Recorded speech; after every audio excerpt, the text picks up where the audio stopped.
Welcome to the Deep Dive. This is where we really get into the research you've shared with us, digging deep to find those powerful, sometimes really surprising insights. That's right. And today, we're tackling something that, well, it touches pretty much all of us, doesn't it? Especially as we, navigate the second half of life. Mm-hmm.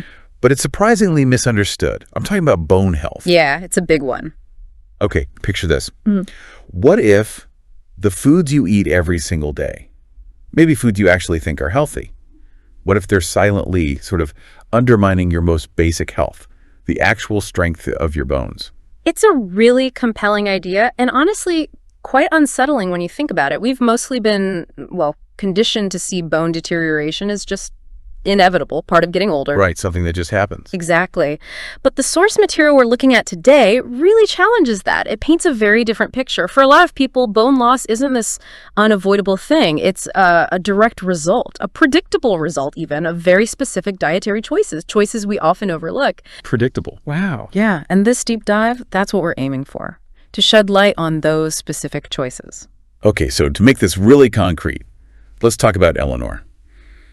Our source uses her story. She's 74, and her life just took this sharp, unexpected turn a few years back. A seemingly minor slip, wet bathroom floor, the kind of thing maybe you or I might just get a bruise from. But for Eleanor, it led to a life-threatening hip fracture. That's devastating. Totally. What should have been maybe a minor injury just blew up into emergency surgery, months of really grueling rehab. And this terrifying look at a future where she felt incredibly fragile, dependent, is a huge wake-up call for her. And what's so crucial here, according to these sources, is that this awful fracture wasn't just, bad luck. It wasn't simply because she turned 74. Right. It was, and the material puts this really powerfully, a predictable result of her diet. Eleanor, without knowing it, was eating foods that were systematically, leaching vital calcium right out of her bones. Leaching it out. Yeah, and at the same time, blocking her body from absorbing other key nutrients and triggering these widespread inflammatory processes that were quite literally dissolving her skeleton from the inside. So she was actively working against herself. Yeah. Completely unaware. Completely. And here's where it gets really interesting, right?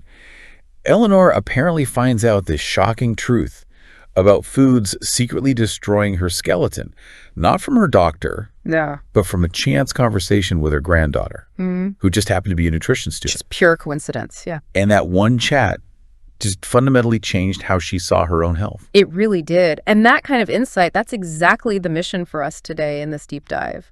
We're going to unpack 7 specific types of foods and substances, the ones our source material identifies as major culprits in wrecking bone health. 7 specific types. Yep.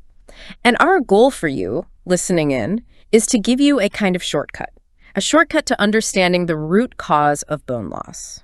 We want to arm you with real, actionable knowledge so you can make informed choices for your own bones, your own health, and ultimately, protect your independence as you get older. So it's not just about masking symptoms. No, absolutely not. Okay. We're exploring what these sources reveal about foods that actually leach calcium, block nutrient absorption, and trigger inflammatory processes, getting to the core of it. Okay, let's unpack that a bit more. Because look, for ages, the standard advice on bone health has been so simple, maybe too simple.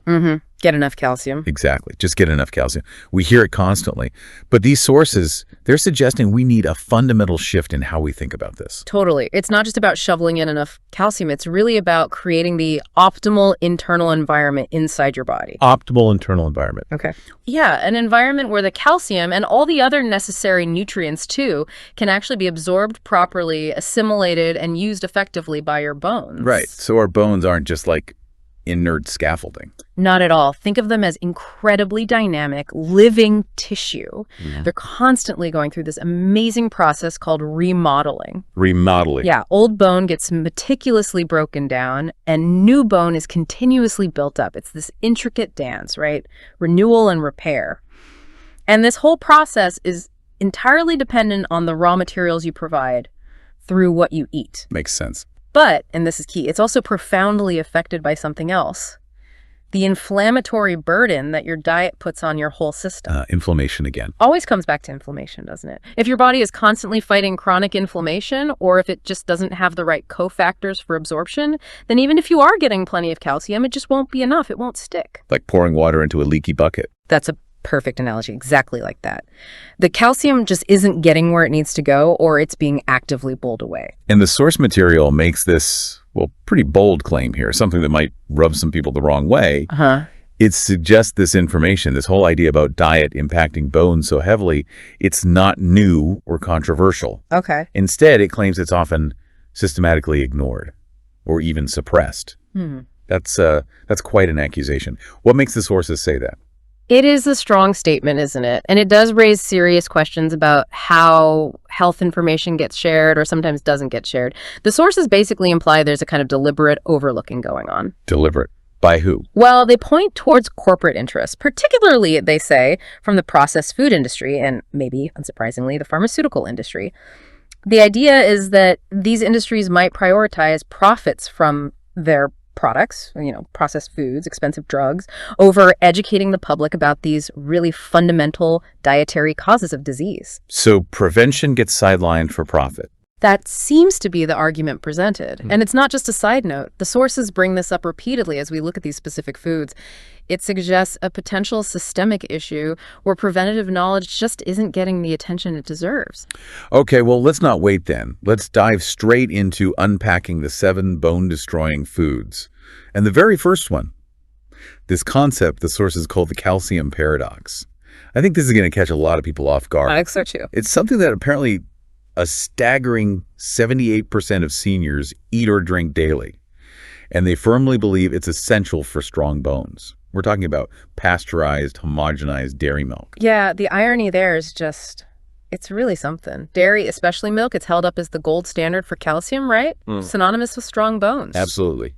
Drink your milk. Exactly, but the research we're looking at suggests it can actually be a major player in bone deterioration. The deception of dairy, as the source puts it so vividly, isn't necessarily about the milk itself in its raw form, but critically, it's about how it's processed, and then how our bodies react to that processed product. Processing. Okay, you mentioned pasteurization and homogenization. We generally think those make milk safer, better, right? Can you break down why those standard practices might actually be bad for our bones? Yeah, absolutely. Let's start with pasteurization. So that's heating milk to high temperatures, mainly to kill off potentially harmful bacteria. And look, it does make milk safer from certain pathogens. Okay, that's good. But at the same time, that heat destroys the enzymes, the natural enzymes in milk that your body actually needs to properly digest it, and crucially, utilize the calcium that's in there. Destroys the enzymes. Yeah. Like what? Well, enzymes like lactase, which helps break down milk sugar, lactose, and also alkaline phosphatase, which directly helps with calcium absorption. When these are destroyed or severely damaged by the heat, well, a lot of that milk calcium effectively becomes unavailable to your body. So it just passes through. Pretty much, yeah. It might be listed on the carton, but you're not absorbing it efficiently. It's like having a locked treasure chest full of gold, but no key. The calcium's there, but you can't get to it. Wow. Okay. So we're potentially not even getting the calcium we think we are. And then what about homogenization? What does that do? Right, homogenization, that's a mechanical process. Milk gets forced at really high pressure through these tiny little holes. What that does is it breaks down the natural fat globules into these microscopic, uniformly sized particles. That's why the cream doesn't separate out, right? Exactly. It gives milk that smooth, consistent texture we expect. But our sources indicate that these altered tiny fat particles can actually trigger inflammatory responses throughout the body. Inflammation again. Yep. And this inflammation doesn't just stay in the gut. It affects tissues all over, including bone tissue. And chronic inflammation, as we know, is just terrible for bone health. It constantly messes with that delicate balance of bone remodeling, breaking down old bone and building new. It tips the scales towards breakdown. Okay, so not only might we be missing out on the calcium, but the milk itself could be actively fanning the flames of inflammation. That seems to be the argument. And the source goes even further. It talks about pasteurized milk creating an acidic environment in the body. How does that work? And what does it mean for our bones? Okay, this taps into a really basic physiological principle. Your body works incredibly hard to keep your blood pH in a very narrow, slightly alkaline range. It's critical for survival. Right, it needs that balance. Absolutely. So when you consume foods or drinks that create an acidic environment after digestion, your body has this urgent, non-negotiable job. Neutralize that acid fast. How does it do that? One of its most powerful tools is its mineral reserves. It starts pulling alkaline minerals, mostly calcium, but also magnesium and others directly from your bones and teeth. It pulls calcium from our bones. Yes, precisely. To act as a buffer against the acid load. So here's the paradox. You might be drinking that pasteurized milk for its calcium, Yeah. but your body's effort to neutralize the acidity that milk creates forces your bones to release their own stored calcium. This can lead to a net negative calcium balance. Over time, this constant withdrawal actively weakens your bones because the calcium you're drinking isn't being absorbed well enough to replace what's being pulled out. It's continuous drain. That sounds exactly like what the source described with Eleanor. It said she drank 2 glasses of skim milk every day for over 30 years. Yeah. Because her doctor recommended it for osteoporosis prevention, ironically. With the very best intentions. And all that time, she was unknowingly making her bone loss worse, believing she was doing the absolute right thing. Her story is a perfect illustration of what the source labels the calcium paradox, which is this, frankly, sinister observation. The very countries with the highest dairy consumption also tend to have the highest rates of osteoporosis and hip fractures. That's completely counterintuitive. It absolutely is. It flies in the face of decades of public health messaging. Yet, as the sources point out, the medical establishment often still recommends high dairy intake. This disconnect, the persistence of the recommendation despite data suggesting otherwise, certainly makes you wonder about the influences shaping that advice. Definitely. For Eleanor, the result of those daily glasses of milk was just this steady, silent wearing away of her bone strength. So, okay, if standard processed dairy milk is potentially problematic, what's the actionable alternative? What does the source suggest for someone who wants to really protect their bones? Well, the main recommendation involves a pretty significant shift, either switching to fermented dairy products, things like kefir, traditional yogurt, ideally from grass-fed animals. Why grass-fed? Grass-fed dairy tends to have a better fatty acid profile, more beneficial nutrients like vitamin K2, which we'll talk about later, and it's generally less inflammatory. Plus, the fermentation process itself is key. How so? Fermentation breaks down the lactose, making it easier to digest for many people. It also introduces beneficial bacteria, probiotics, which help the gut. And fermented products seem to retain more of those vital enzymes we talked about, potentially making the nutrients more available. Okay, so fermented dairy might be better. Or, the source suggests, for some people, the best route might be eliminating dairy entirely and focusing on other calcium-rich foods like leafy greens, certain nuts and seeds, and maybe bone broth. Right, okay. So, from the surprise about dairy, let's pivot. Let's talk about something often pushed as a healthy choice, but which our sources say can create metabolic chaos. Yeah. Artificial sweeteners. Well, yes. Aspartame, sucralose, saccharin. They're everywhere. Everywhere. Diet sodas, light yogurts, sugar-free gum, even some supplements. Millions of people use them every day thinking they're making a smart move to cut out sugar. Right, the healthy alternative. But the source claims they're actually far from harmless, especially for our bones. It's really striking, isn't it, how many things we choose for health reasons can have these unforeseen negative consequences. Artificial sweeteners are complex. They don't have calories, which is the main selling point. Yeah. But their impact on our body's internal workings, especially our gut microbiome, that's where the concern really lies, according to this material. The core issue highlighted is their ability to disrupt the delicate balance of gut bacteria. Okay, why is our gut bacteria balance so critical for strong bones? I mean, I don't think most people naturally connect gut health with bone health. It's a connection that's becoming much clearer in nutritional science now. Our gut microbiome, it's this incredibly complex ecosystem inside us, right? It does way more than just digest food. Like what? Well, it produces certain B vitamins, helps regulate our immune system, and crucially for this conversation, it produces vitamin K2. Vitamin K2. Yep. And this specific vitamin is absolutely critical for directing calcium into your bones. It basically tells calcium where to go. It helps ensure calcium gets deposited in your skeleton where you need it and not in places like your arteries or kidneys where it can cause calcification and serious problems. So K2 is like a traffic cop for calcium. That's a great way to put it, exactly. So when artificial sweeteners disrupt that delicate gut bacteria balance, the production of vital K2 can plummet. And if K2 production drops, then calcium doesn't get directed properly into your bones. Your bones can't remodel effectively. They can't strengthen properly. It impairs the whole process. wow. So it's not just about maybe getting an upset stomach. It directly messes with how our body handles calcium. Precisely. The sources also mention insulin spikes and acidic byproducts coming from artificial sweeteners. How do those fit into the bone picture? Right. So even though they don't have sugar or calories, some artificial sweeteners can still, weirdly, trigger insulin spikes in some people. Even without sugar? The mechanism isn't fully understood for all sweeteners, but it might be related to taste receptors signaling the brain or effects on gut hormones. Regardless, these insulin spikes, even if temporary, can interfere with the complex hormonal signals that regulate bone remodeling.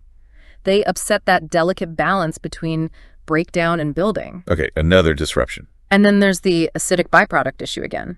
Just like with the processed milk, the way our bodies metabolize these synthetic chemical compounds can create acidic byproducts. And the body has to buffer that acid. By pulling calcium and magnesium straight from your bones, again, using your skeleton as a mineral piggy bank to maintain blood pH.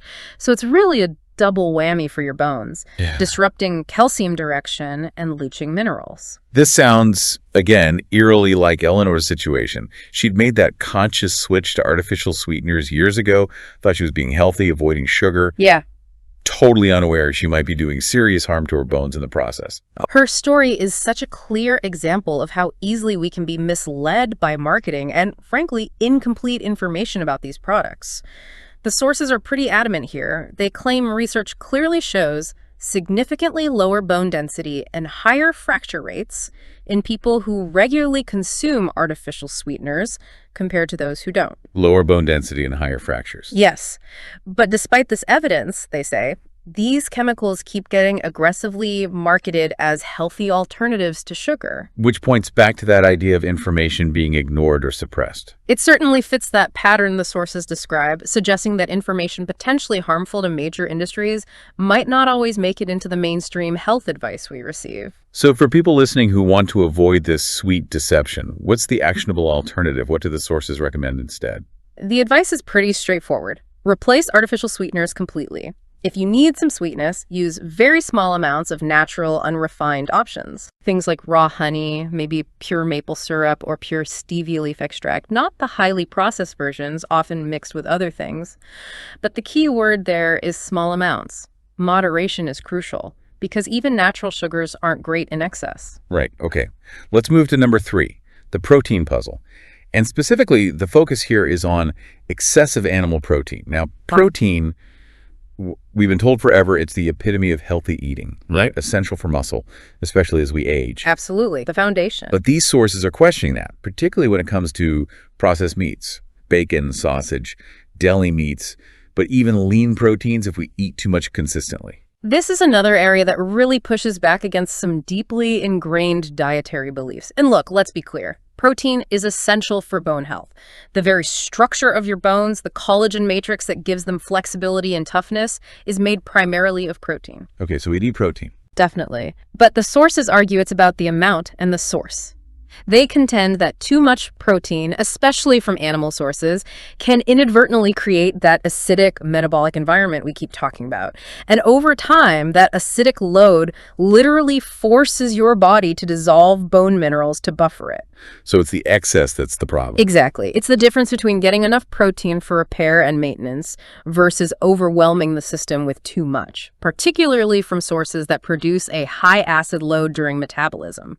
Metabolic acidosis. Yeah. It sounds pretty bad. Can you explain the mechanism? The sources mention sulfuric acid production. How does eating too much steak, for example, lead to bone loss? Okay. So animal proteins are generally rich in specific amino acids that contain sulfur, think methionine, and cysteine. Sulfur-containing amino acids. Right. When your body metabolizes these particular amino acids, one of the byproducts is sulfuric acid, a strong acid. And as we've established, your body has to neutralize that acid immediately to maintain blood pH, its main strategy. Dissolve alkaline minerals, primarily calcium phosphate, directly from your bone reserves. It dissolves the bone itself. Effectively, yes. It releases the calcium and phosphate into the bloodstream to act as buffers. But here's the kicker. That precious calcium that got pulled from your bones often doesn't get put back. Instead, it gets filtered out by the kidneys and excreted in your urine. So it's just lost. It's a net loss. So the very act of eating what the body registers as too much animal protein, maybe with the good intention of building muscle, can inadvertently lead to your bones losing calcium, making them weaker over time. And Eleanor, trying so hard to stay strong and maintain muscle as she aged, Yes. she followed a high-protein diet religiously. Protein at every meal, carefully planned, completely unaware she was potentially contributing to her own bone fragility. Her situation is just a textbook example of how following standard advice in this case, emphasizing high protein for aging, can backfire if the context of excess and acid load isn't considered. The key, the source of stress, is balance. Many modern Western diets just contain way more protein, especially animal protein, than our bodies actually need, creating this constant, low-level acidic stress. Okay, so if too much animal protein is a potential issue, what's the actionable alternative? How do we get enough protein without this bone-degrading effect? The main suggestion is twofold. First, reduce the overall amount of animal protein consumed, bringing it more in line with actual needs rather than massive portions. Second, strategically shift some of that protein intake towards plant sources and maybe wild-caught fish. Plant sources like? Legumes, beans, lentils, chickpeas, nuts, seeds, whole grains like quinoa. These generally have a lower acid-forming potential compared to meat, and wild-caught fish offer good protein plus those beneficial omega-3 fatty acids, which are actually anti-inflammatory. So it's not about necessarily going vegetarian or vegan. Not necessarily for everyone, no. It's more about moderation with animal protein and diversifying your protein sources to include more plant-based options, creating a better overall balance and reducing that chronic acid load. Got it. Okay, next on the list, number 4, is what the sources call the hidden hazard: phosphate additives. Yes. These are sneaky. They're described as ubiquitous but unseen, found in, well, almost every processed food imaginable. Sodas, baked goods, processed meats, cheese slices, even lots of whole grain breads and breakfast cereals. This feels particularly tricky because they seem so hard to avoid. It really is insidious, and this is where the source material uses the term industry deception quite forcefully. These additives, things like phosphoric acid, sodium phosphate, calcium phosphate, used as an additive, ironically, they're often deliberately hidden under dozens of different names on ingredient lists. Dozens of names, like what? Oh, things ending in phosphate, or sometimes just codes or vague terms like leavening agent or emulsifier. The sources claim the intent behind this is to make it really hard for consumers to easily spot them or track how much they're actually eating. Why add them at all, then? Purely for commercial reasons, the sources argue. They're cheap preservatives that extend shelf life. They act as texture enhancers, improving mouthfeel. They're used as leavening agents in baked goods. They stabilize processed cheese. It's all about profit and product characteristics, not health. Wow. Okay, so if they're hidden, they're everywhere. Yeah. How do these phosphates actually harm our bones? The sources mention a calcium to phosphorus imbalance, right? Exactly. Your body is incredibly sensitive to the ratio of calcium to phosphorus in your blood. It needs both minerals for bone health, but they have to be in the right balance. Phosphorus is essential. We get it naturally from many whole food. Correct. But the sheer amount of added phosphates we get from all these processed foods creates a dangerous imbalance. Way too much phosphorus floods the system relative to calcium. And the body has to fix that imbalance. It absolutely has to. And how does it do it? By pulling calcium out of your bones to raise blood calcium levels and restore that critical ratio. Pulling calcium out again. Yes. It's the same mechanism we saw with acid load. The body prioritizes maintaining that precise blood chemistry above all else, even if it means sacrificing the structural integrity of your skeleton. This constant need to buffer excess phosphorus accelerates bone breakdown, making bones weaker and more brittle over the long haul. It's just amazing how many different dietary factors can trigger this same harmful response in the body. It really highlights how interconnected these systems are. And Eleanor, like most of us probably, had no idea she was consuming these additives daily. In her cereal, maybe her bread, snacks, processed cheese. Completely unaware. Her story really shines a light on this invisible threat woven deep into the modern food supply.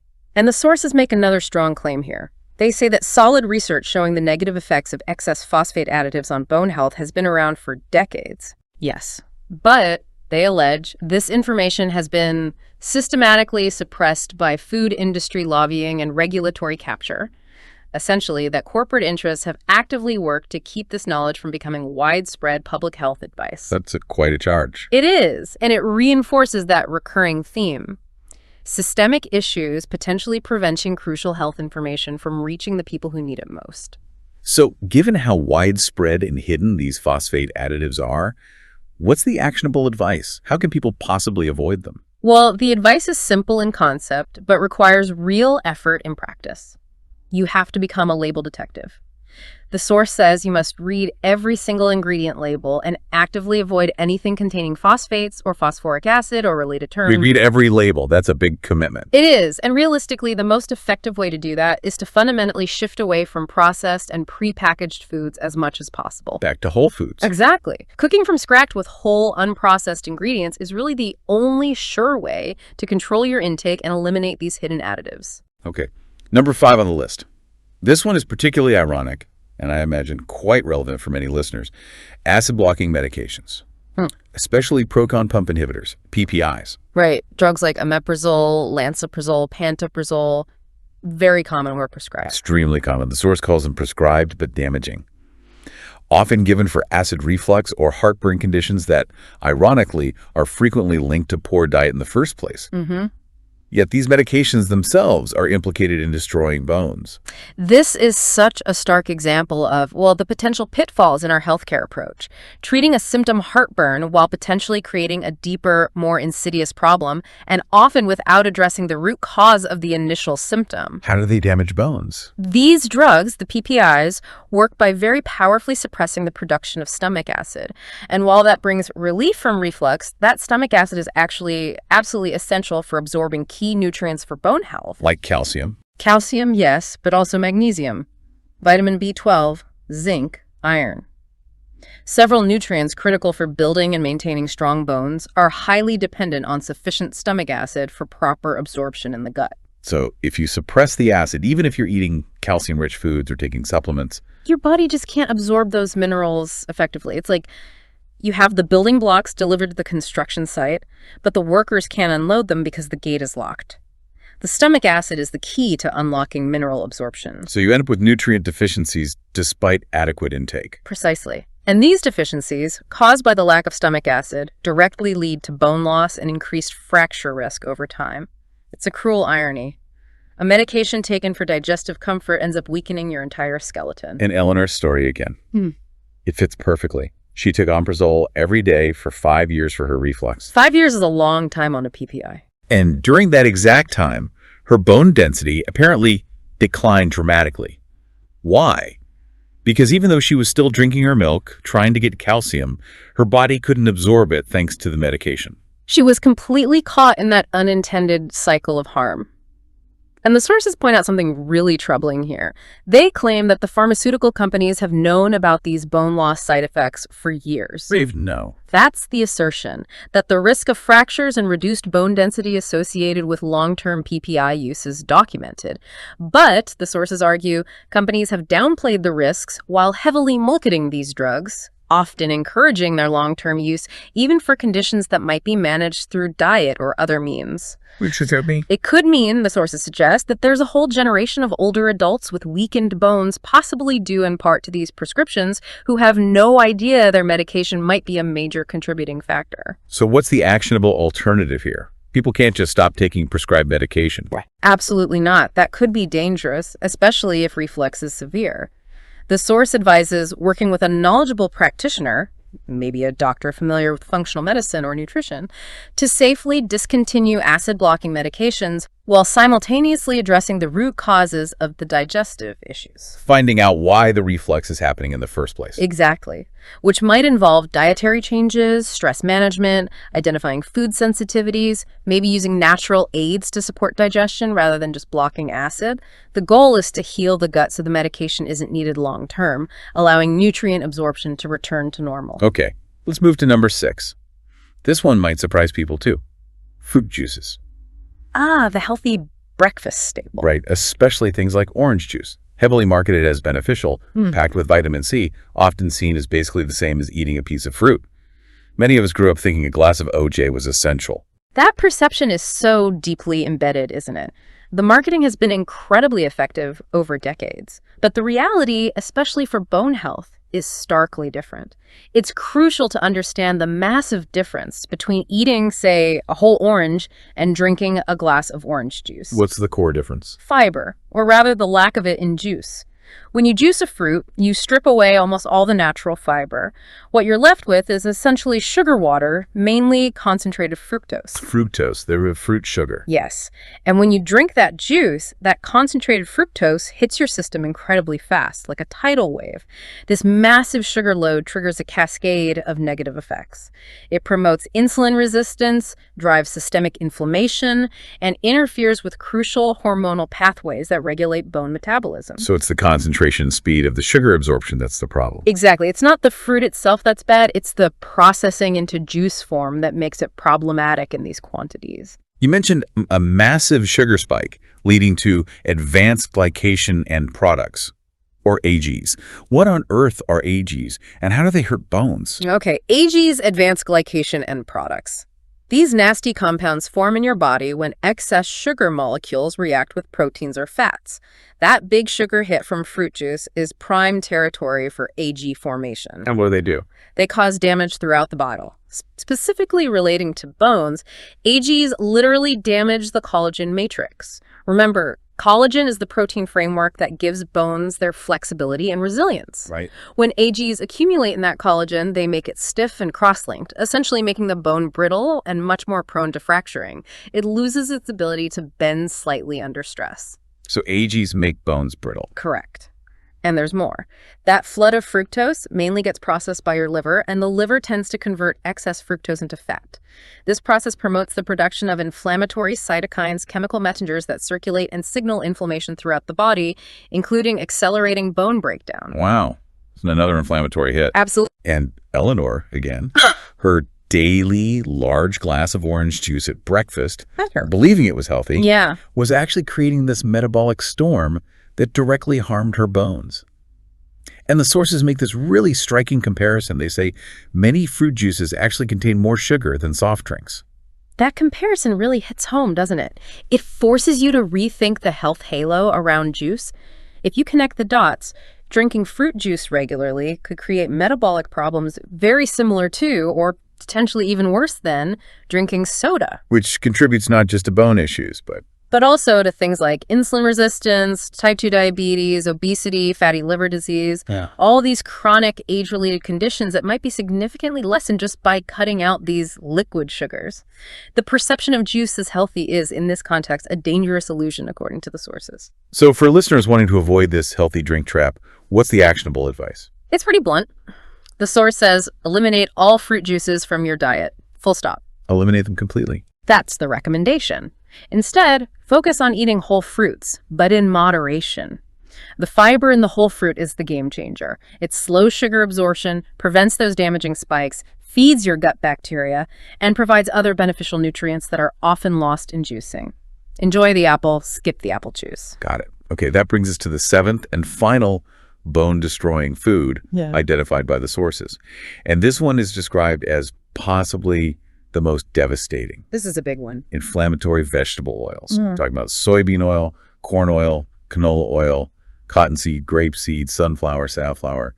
These industrial seed oils, they are absolutely pervasive in modern diet. In almost all processed foods, restaurant foods. Exactly. And for decades, they've been widely promoted as heart healthy, often by major health organizations, sometimes with industry funding. This category really gets to the heart of the modern processed food landscape and represents a huge shift away from how humans traditionally ate fats. These oils are absolutely loaded with omega-6 fatty acids. Omega-6, we hear about omega-3s being good, so omega-6s are bad. Not inherently bad in small amounts. Our bodies actually need some omega-6s for certain functions. The problem is the ratio, the sheer overwhelming imbalance these oils create in our diet. Too much omega-6 compared to omega-3. Massively too much. This extreme overload of omega-6 fatty acids is highly pro-inflammatory. It generates chronic inflammation throughout your entire body, and that absolutely includes your bone tissue. Plus, crucially, high omega-6 intake displaces the beneficial anti-inflammatory omega-3 fats, the ones your bones desperately need for proper maintenance, repair, and reducing inflammation at the cellular level. So they cause inflammation and push out the good fats. Precisely. It's a double negative effect. Now, beyond the omega-6 issue, The sources also mention toxic extraction and the creation of harmful compounds during processing. Can you elaborate on how these oils are actually made? It doesn't sound very natural. No, it's far from natural. It's a heavy industrial process. These aren't just simply pressed like olive oil often is. First, the seeds are usually crushed and heated. Then the oil is typically extracted using chemical solvents, most commonly hexane, which is a petroleum byproduct, an industrial solvent. Hexene. In our food oil. Used in the extraction process, yes. Then the crude oil undergoes intensive refining. It's degummed, neutralized, bleached to remove color, and deodorized to remove odors because rancid seed oils smell terrible. Often this involves very high temperatures. And the high heat is a problem. A huge problem. These polyunsaturated oils are very fragile. High heat processing can damage them, creating harmful compounds like trans fats, even if the label says 0 grams per serving due to labeling loopholes, and oxidized lipids. These damaged molecules are highly inflammatory and act like toxins or stressors at the cellular level, contributing directly to systemic inflammation and therefore bone deterioration. It's a world away from cold-pressed olive oil or butter from a grass-fed cow. And the sources bring up this idea of an evolutionary mismatch. They say these oils provide omega-6 fats in ratios human beings have never consumed in our evolutionary history. That really puts our modern diet into perspective. It's a profound point, isn't it? It highlights just how dramatically our diet has shifted in a very short period, evolutionarily speaking. Our bodies evolved over millennia expecting a balance of omega-3 to omega-6 fats much closer to, say, 1-to-1 or maybe 1-to-4 at most. And what is it now? The modern Western diet, swimming in these industrial seed oils, can push that ratio to 1-to-15, 1-to-20, even higher in some cases, predominantly omega-6. That's a massive imbalance. Huge. And it creates this constant low-level state of systemic inflammation that our bodies just aren't designed to cope with long-term. This chronic inflammation directly interferes with the delicate cellular processes that build new bone tissue osteoblast activity, while simultaneously accelerating the breakdown of existing bone osteoclast activity. So it disrupts both sides of bone remodeling. Exactly. Creating the perfect storm for conditions like osteoporosis, making bones weaker, less dense, and much more likely to fracture. And Eleanor, once again, was right in the middle of this, like so many of us. Cooking with canola oil, eating processed foods full of soybean oil for decades, truly believing she was making the healthier choice over saturated fats like butter. Her experience is incredibly common. It just underscores the staggering power of long-term marketing campaigns. The relentless promotion of these oils as heart healthy, often based on flawed or industry-funded science according to these sources, has been incredibly effective. It led millions to adopt eating patterns that, this research suggests, are actively undermining their bone health and likely their overall health too. It's a paradigm that really needs a critical re-examination. So, to counteract this heart-healthy hazard, what's the actionable alternative? What fats should people be using according to the sources? The recommendation is quite clear. Completely replace these inflammatory industrial seed oils with stable traditional fats. Things like coconut oil, grass-fed butter or ghee, animal fats like tallow or lard from well-raised animals if you eat meat, and high-quality extra virgin olive oil, though maybe not for very high heat cooking. Avocado oil is another good option. Why are these better? They are generally more stable, meaning they don't oxidize or break down as easily when heated. They have a much more balanced fatty acid profile, often containing beneficial fats like monounsaturated fats, olive oil, or stable saturated fats, coconut oil, butter, that don't drive inflammation in the same way. Making this switch significantly lowers the body's overall inflammatory burden, allowing those bone remodeling processes to function much more effectively. Wow. Okay, that's a lot to absorb across those 7 categories.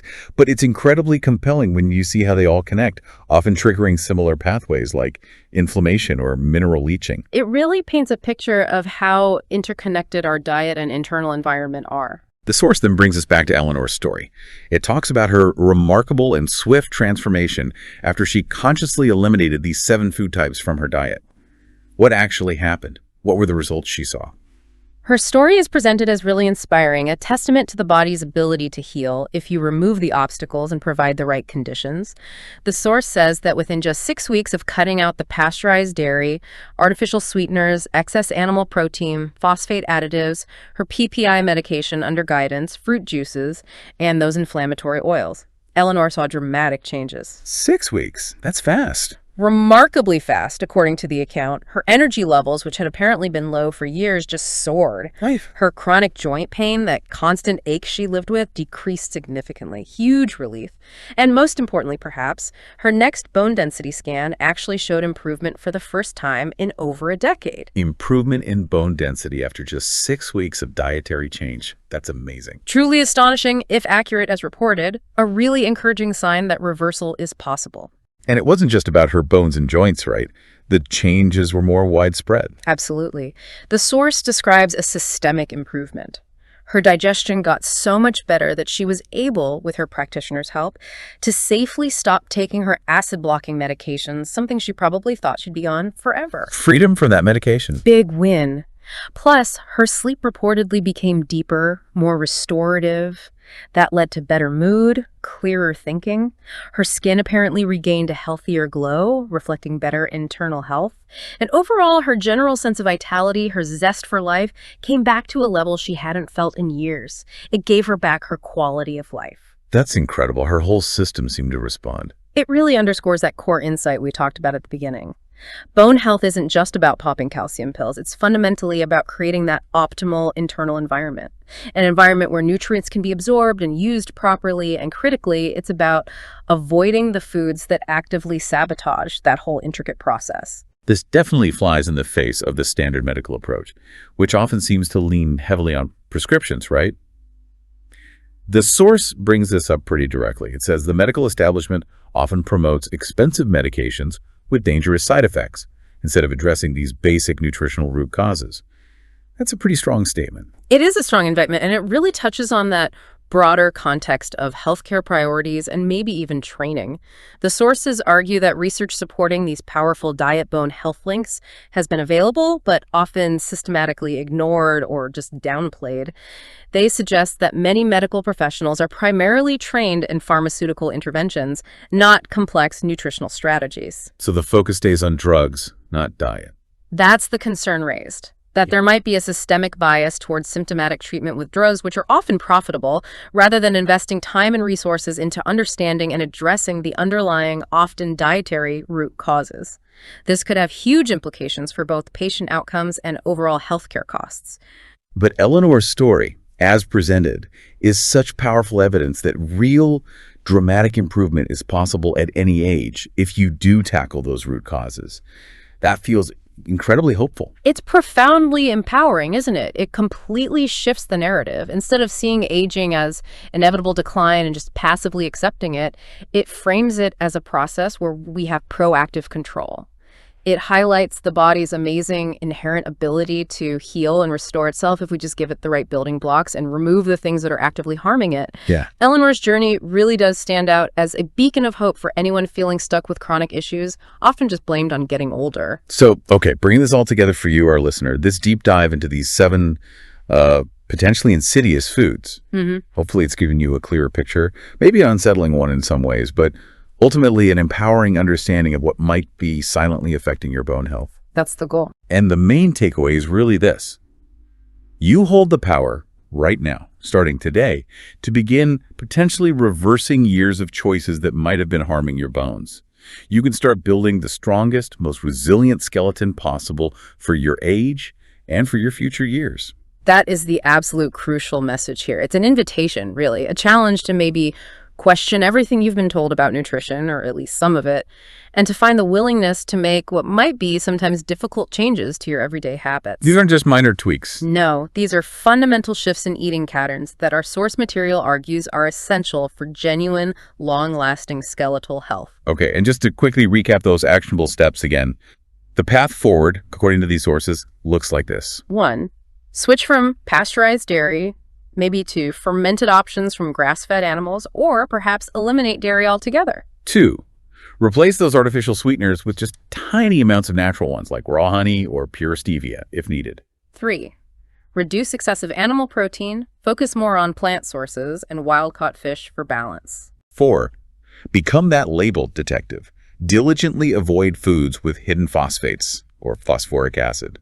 Read the ingredients. 5. If you're on acid-blocking meds long-term, work with a knowledgeable practitioner to adjust the root cause of your digestive issues and potentially wean off safely. 6. Eliminate all fruit juices. Eat your fruit whole in moderation. And 7, ditch those inflammatory vegetable and seed oils. Replace them with stable, traditional fats like coconut oil, grass-fed butter, ghee, olive oil, avocado oil. That's the list. Yeah. And each one of those steps, especially when done consistently, makes a real contribution to creating that optimal internal environment we talked about, the environment where your bones can actually thrive. It's a cumulative effect. Absolutely. The cumulative impact of these daily choices is just immense. It goes way beyond just your bones, really. Think about it. Every single meal is an opportunity to either strengthen or weaken your skeleton. Every meal. And those choices you make day after day, they will ultimately play a huge role in determining whether you maintain your independence and mobility throughout your golden years. It really is a choice you get to make, bite by bite. That's a really powerful and very practical thought to end on. So as you, our listener, reflect on everything we've dug into today, all these surprising connections, these actionable steps, maybe ask yourself this question.